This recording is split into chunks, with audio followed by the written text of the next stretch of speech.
Less than a week until the Winter Olympics kicks off in Beijing, but for at least one country, it's a much more significant occasion than most.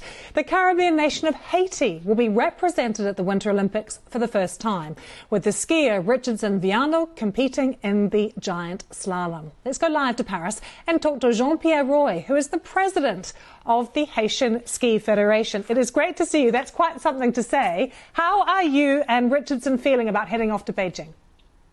Hello, I'm fine, Jean-Pierre Roy.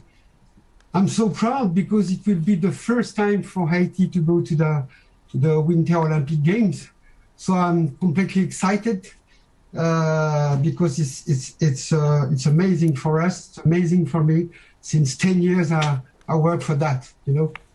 What does it mean to the country that they're going to be represented at the Winter Olympics for the first time? You know, it's very important for us because this is Olympics. You know, I've made some world championships, and for the Olympics, we don't have many athletes to go to the Olympic Games. In London, we were five athletes, and we have one here for the country. It's very important because we can see Haiti. We don't have any mountains, we don't have snow, but we have Haitian. We have Haitian with all the troubles we have, and we are there.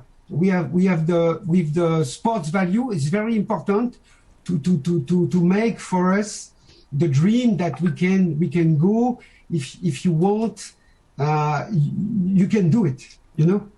No mountains and an average temperature of 30 degrees in Haiti. You have to tell us the story of how you started the Haitian Ski Federation. How did you come up with the idea even?